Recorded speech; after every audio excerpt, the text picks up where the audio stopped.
नमस्कार, मैं हूं विकास चंद्र।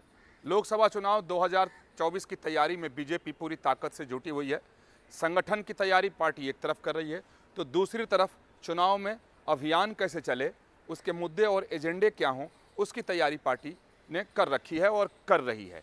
इसके साथ ही चुनावी मैदान में उतारा किसे जाए, यानी प्रत्याशी किसे बनाया जाए, इसको लेकर के पार्टी में मंथन शुरू है। कई दौर की बैठक हो चुकी है, अलग अलग राज्यों के कोर ग्रुप की बैठक हो रही है। बीजेपी की में जो परंपरा है टिकट देने की, प्रत्याशियों के नामों पर विचार करने की, वो बाकी दलों से बिल्कुल अलग दिखाई देती है। जिले से शुरुआत उसकी होती है और केंद्र तक नाम आता है और हर लेवल पे चर्चा होती है और देखा जाता है कि क्या चुनाव जीत सकते हैं या दूसरे इनके गुणधर्म क्या रहे हैं, पार्टी के साथ कितने ये लॉयल रहे हैं, कितने पुराने ये कार्यकर्ता हैं, संगठन का इनको अनुभव है या नहीं है, तमाम बातें। लेकिन 2024 में बहुत बातें जो हैं वो शिथिल दिखाई दे रही हैं, क्योंकि दूसरे दलों के लोग भी इसमें बहुत ज़्यादा अब आए हैं और टिकट लेने की कोशिश भी कर रहे हैं। लेकिन बीजेपी टिकट के मामले में बिल्कुल फूंक फूंक कर कदम रख रही है। इसके पीछे सबसे बड़ी वजह यह है कि 2019 में जितनी सीटें बीजेपी को आई थी, उस रिकॉर्ड को बीजेपी इस बार तोड़ना चाहती है। खुद प्रधानमंत्री नरेंद्र मोदी ने 370 सीटों का लक्ष्य रख दिया है। इसलिए ये सबसे ज़रूरी हो जाता है कि ऐसे लोगों को प्रत्याशी बनाया जाए, उम्मीदवार बनाकर मैदान में उतारा जाए जो जीत सकें, जो जिताऊ हों। तो इस बार ये दिखाई दे रहा है कि जिताऊ लोगों को पार्टी उम्मीदवार बनाने की पक्षधर है और लगातार बैठकें हो रही हैं।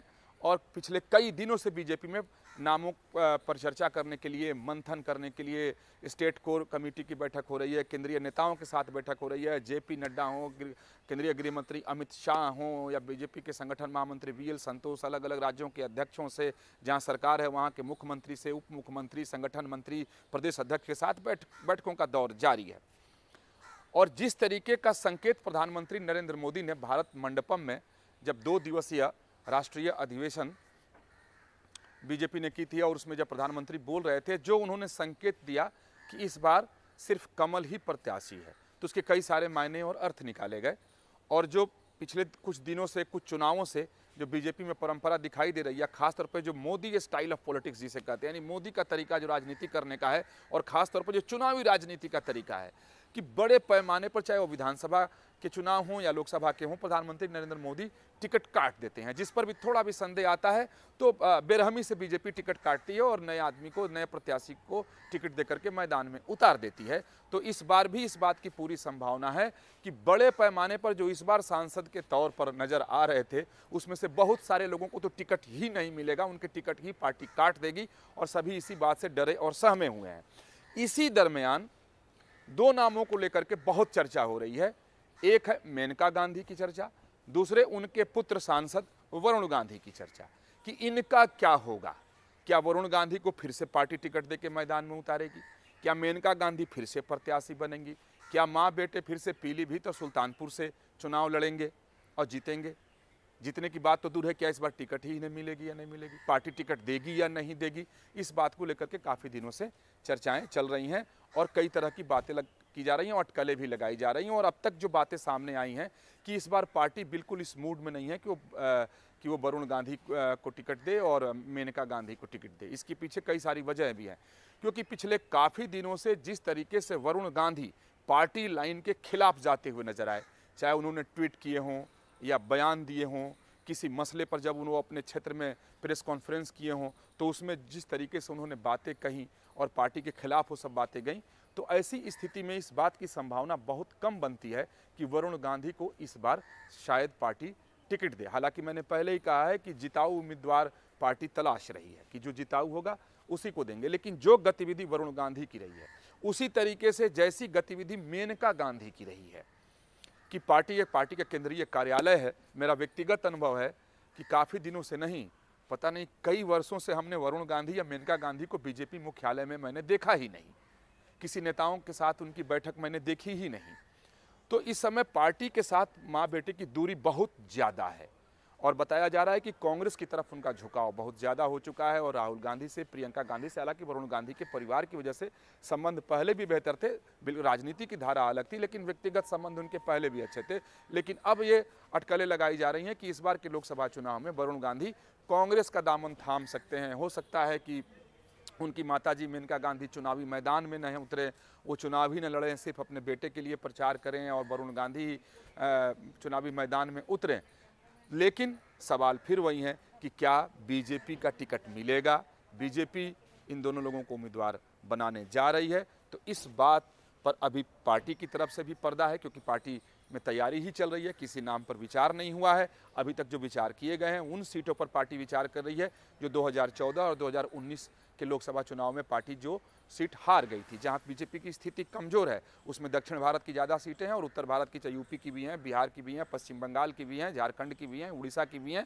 ऐसी लगभग 140 सीटें हैं जिस पर बीजेपी विचार कर रही है, जहां कमजोर हालात हैं, पार्टी के कमजोर स्थिति है, जहां संगठन बहुत ज़्यादा मजबूत नहीं है। लेकिन इन सबके बीच इन दो नामों को लेकर के खूब चर्चाएँ हो रही हैं, तरह तरह की बातें भी आ रही हैं कि माँ बेटे का क्या होगा, बीजेपी में क्या होगा, बीजेपी में भविष्य क्या है। तो जो भविष्य व्यक्तिगत तौर पर जो मेरा अनुभव कहता है कि जिस तरीके का लाइन वरुण गांधी पिछले कुछ वर्षों से लिए हैं, यानी बीजेपी से बिल्कुल अलग, संसद में भी जब सदन की कार्रवाई चल रही थी तो वहाँ भी वो बिल्कुल अलग थलग कटे से दिखाई दे रहे थे, बीजेपी सांसदों से बिल्कुल अलग थलग। उनकी माताजी भी बिल्कुल अलग थलग। संपर्क उनके कांग्रेस के नेताओं के साथ ज़्यादा नज़र आ रहे हैं, बीजेपी के खिलाफ उनके बयान, ट्वीट्स ज़्यादा हैं। तो ऐसी स्थिति में इन लोगों को टिकट मिलेगी, इसको लेकर के अंदेशा है और सवालिया निशान खड़े हैं कि क्या पार्टी ऐसी स्थिति में दांव लगाएगी। तो पार्टी के बहुत सारे वरिष्ठ नेताओं का ये कहना है कि इस बार बीजेपी इन लोगों को टिकट देने नहीं जा रही, यानी अपना उम्मीदवार नहीं बनाएगी। तो फिर क्या होगा? क्या वरुण गांधी अपने लोकसभा जहाँ से वो सांसद हैं, मेनका गांधी जहाँ से वो सांसद है, वहीं से दोनों लोग चुनाव लड़ेंगे? तो अब पार्टी की तरफ से ये कहा जाता है, हालांकि रिकॉर्ड पे कभी कोई भी व्यक्ति, कोई भी नेता, अधिकृत व्यक्ति जो बीजेपी का है, वो इस मसले पर न बात करता है न बोलता है, लेकिन ऑफ रिकॉर्ड में जरूर कहता है कि जब पार्टी टिकट ही उनको नहीं देगी, अपना उम्मीदवार ही नहीं बनाएगी, तो फिर वो दोनों लोग स्वतंत्र होंगे कि जहाँ से चुनाव लड़ना चाहें लड़ें, जिस पार्टी के बैनर तले लड़ना चाहें लड़ें, जिस पार्टी को ज्वाइन करना चाहें ज्वाइन कर लें। उस पर बीजेपी का कोई रोक नहीं है, प्रतिबंध बीजेपी का नहीं है, बीजेपी लगा भी नहीं सकती और ऐसा हो भी नहीं सकता है।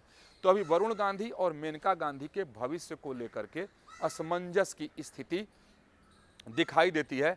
हालांकि जैसे ही बीजेपी में केंद्रीय चुनाव समिति की बैठक होगी और कई बैठकें होंगी केंद्रीय चुनाव समिति की, जिससे प्रत्याशियों के नाम पर मुहर लगाई जाती है, तो जैसे ही उत्तर प्रदेश की बारी आएगी तो उस समय स्थिति स्पष्ट हो जाएगी। लेकिन अभी तक के राजनीतिक हालात जो हैं, जो संबंध वरुण गांधी के बीजेपी के साथ दिखाई दे रहे हैं, जो मेनका गांधी के संबंध मेनका गांधी के संबंध जो बीजेपी से दिखाई दे रहे हैं, ऐसी स्थिति में मुझे इस बात की संभावना कम दिखाई दे रही है कि लोकसभा चुनाव 2024 में बीजेपी माँ और बेटे को शायद ही उम्मीदवार बनाए और अपना टिकट दे, क्योंकि ये दोनों लोग बगावती तेवर काफ़ी दिनों से अख्तियार किए हुए हैं, पार्टी लाइन के खिलाफ काफ़ी दिनों से चल रहे हैं और इन लोगों पर बहुत गंभीर आरोप है, वरुण गांधी पर खास तौर पर और मेनका गांधी पर भी, कि बीजेपी से अलग पैरेलल इन लोगों ने अपने अपने लोकसभा क्षेत्र यानी पीलीभीत और सुल्तानपुर में पैरेलल संगठन तैयार करने की इन्होंने कोशिश की है, अपने कार्यकर्ताओं की फौज खड़ी की है। और यही वजह है कि बीजेपी से, और उन लोगों को ऐसा लगता है कि पार्टी कहती है कि उन्होंने अपने फौज खड़ी कर ली है कार्यकर्ताओं की, तो वो चुनाव जीत जाएंगे, और बीजेपी में ये बर्दाश्त नहीं किया जा सकता है। और वरुण गांधी बीजेपी के किसी भी वरिष्ठ कार्यकर्ता या नेता के आरोप है कि वो इज्जत भी नहीं करते हैं, बहुत ही बुरे ढंग से पेश आते हैं। तो ये आरोप भी वरुण गांधी पर है और मेनका गांधी पर है कि कार्यकर्ताओं और नेताओं की वो लोग बेइज्जती करते हैं, अच्छे ढंग से पेश नहीं आते हैं, उनकी इज्जत नहीं करते हैं। जहां कार्यकर्ता को जो जिम्मेदारी पार्टी देकर भेजती है तो उसे काम भी नहीं करने देते हैं, उसी जगह पर अपने किसी व्यक्ति को लगाते हैं। तो यानी पैरेलल संगठन लेकर वो चल रहे हैं, ये भी आरोप है। तो इन तमाम बातों को देखने के बाद से इस बात की संभावना व्यक्तिगत तौर पर मुझे कम दिखाई देती है कि वरुण गांधी को और मेनका गांधी को इस बार बीजेपी 2024 के लिए टिकट दे। वीडियो जर्नलिस्ट सुभाष चंद्र के साथ विकास चंद्र, न्यूज़ नेशन, दिल्ली।